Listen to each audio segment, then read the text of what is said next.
माणसाला देह मिळाला पण माणसाला देह कळाला नाही.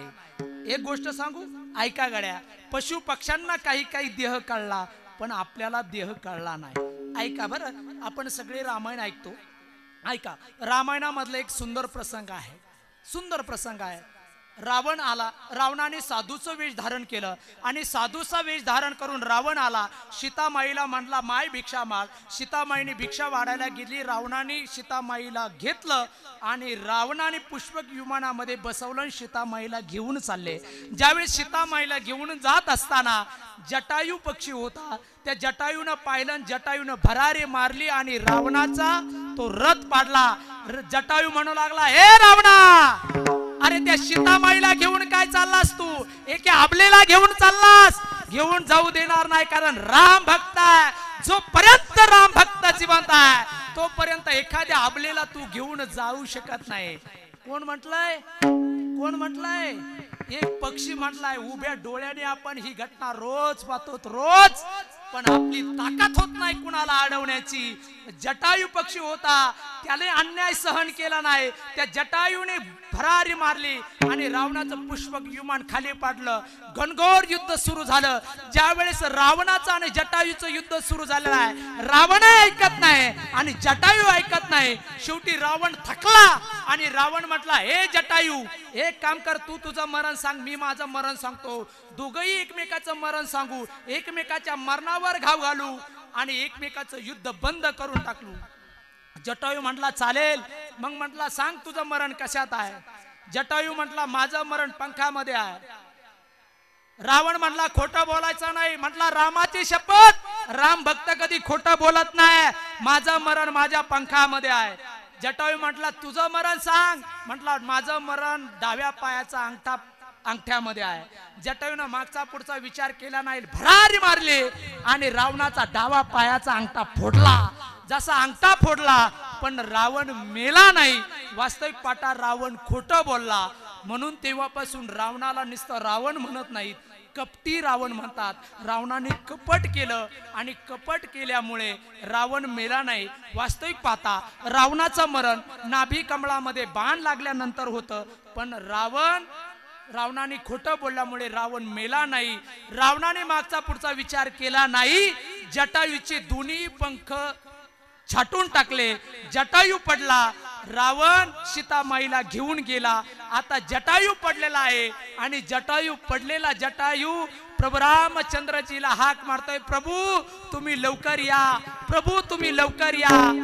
इकडे प्रभू रामचंद्र आणि लक्ष्मणजी कुटियामध्ये आलेले आहेत. सीतामाई कुटियामध्ये नाही, म्हणून प्रभू रामचंद्रजी हाका मारतात, सीते, ए सीते, कुठे आहे सीते? इकडे लक्ष्मणजी हाक मारतात, भाभी कुठे आहेत भाभी?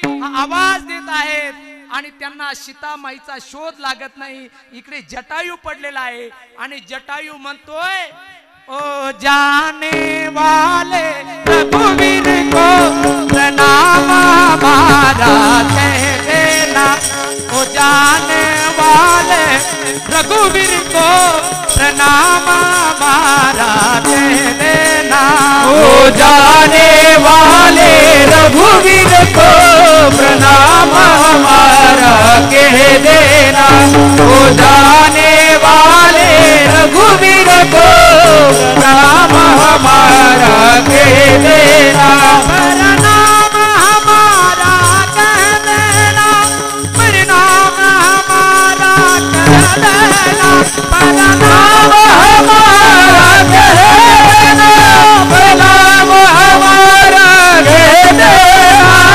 जाने वाले रघुवीर को प्रणाम हमारा कह देना, ओ जाने वाले रघुवीर को प्रणाम हमारा कह देना, ओ जाने वाले रघुवीर को प्रणाम हमारा कह देना. रक्ताच्या थारोळ्यामध्ये पडलेला जटायू म्हणतोय येणाऱ्या जाणाऱ्या पक्ष्यांना, प्राण्यांना, हो जाने वाले रघुवीर को प्रणाम हमारा कह देना. अरे त्या माझ्या प्रभू रामचंद्रजीला सांगा की तुमचा राम भक्त जटायू या ठिकाणी पडलेला आहे. प्रभू रामचंद्रजी लक्ष्मणजी जवळून जात आहेत, त्यांना आवाज येत आहे राम राम राम राम. आवाजाच्या दिशेने आले. जटायू काकांना प्रभू रामचंद्रजीने पाहिलं. काका, अहो जटायू काका, कुठे केली हो तुमची ही अवस्था? त्यावेळी जटायू काकांनी सांगितलं, माफ करा प्रभू, मला माफ करा. खूप लढलो मी, खूप लढलो, पण मी सीता माईला नाही वाचवू शकलो, नाही वाचवू शकलो, मला माफ करा. प्रभू रामचंद्रजींनी जटायूला मांडीवर घेतलाय. जटायूला म्हणतात, अरे माफ करायचं काय नाही बाबा, एक लक्षात ठेव, तुला मी पुन्हा जीवदान देतो. प्रभू मला आता जीवदान नको, नको मला जीवदान, मला आता जगायचं नाही, मला या राम कार्यामध्ये मरायचंय. जगायचंय कशासाठी? मी अबलेला वाचू शकलो नाही, मी सीता माईला वाचू शकलो नाही. अरे जटायू पक्षी होता, पक्षी, पण एखाद्या स्त्रीवर अन्याय होत असताना तो पक्षी तुटून पडला. तुटून पडला नाही, रक्ताच्या थारोळ्यात पडला. रक्ताच्या थारोळ्यात पडला नाही, तो मेला, लढला, लढत लढत मेला, पण त्याने माघार घेतली नाही. आज आपण या छोट्या छोट्या आपल्यावर अन्याय होत असताना उघड्या डोळ्याने पाहतो. खरं सांगा मला, त्या पक्षाला देह कळला, पण आपल्या सारख्या जड अंतकरणाच्या माणसाला मनुष्य देह कळला नाही दादा. आणि कळला असता तर असं अनितीने आपण वागलो नसतो, अनितीने वागणाऱ्याला सपोर्ट केला नसता, अनितीने वागणाऱ्याला सहकार्य केलं नसतं.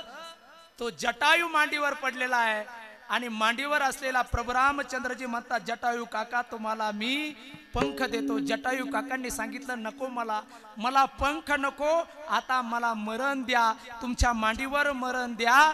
जटायू काकांनी प्रभू रामचंद्रजीच्या मांडीवर गेलेला आहे. महाराज, विचार करायची गोष्ट आहे. अरे जर जटायू सारख्या पक्षाला जर देह कळत असेल आणि आपल्यासारख्या जड अंतकरणाच्या माणसाला जर देह कळत नसेल, तर या माणसापेक्षा ते पक्षी चांगले आहे. आमच्या ज्ञानोबा रायांच्या संगतीमध्ये एक रेडा आला. रेडा आला पैठण मध्ये. त्यावर वेद बोलवला आणि तो रेडा एकदा वेद बोलल्यानंतर, एकदा संतांच्या संगतीत गेल्यानंतर तो रेडा परत घरी गेला नाही. कुणाचं सांगतोय मी? रेड्याचं. तो रेड्या मुखी वेद बोलविला, रेड्या मुखी वेद बोलविला, रेड्या मुखी वेद बोलविला, रेड्या मुखी वेद बोलविला. गर्व तुझा हरविला, गर्व तुझा हरविला, तुझ्या गर्व तुझ्या शांती रूपी प्रगटला ज्ञानोबा माझा, ज्ञानोबा माझा, ज्ञानोबा माझा. दरुजने हरि सर्वात्मी सुखरूप, सर्वात्मी सुखरूप,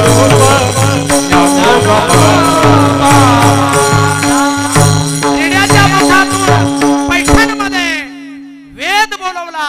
तो रेडा परत घरी गेला नाही. तो रेडा ज्ञानोबा रायांबरोबर आला.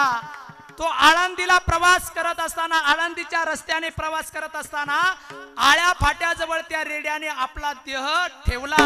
ठेवल्यानंतर आळ्या फाट्यामध्ये त्या रेड्याने देह ठेवला ना. आज आळ्या फाट्यावर जा, त्या रेड्याची समाधी आहे. रेड्याच्या समाधीला मंदिर आहे. माणसं जातात आणि रेड्याच्या समाधीचं दर्शन घेतात. ऐकताय ना? माणसं जातात आणि रेड्याच्या समाधीचं दर्शन घेतात. अरे त्या रेड्याला देह कळला, पण आपल्याला देह कळला नाही. कळला महाराज.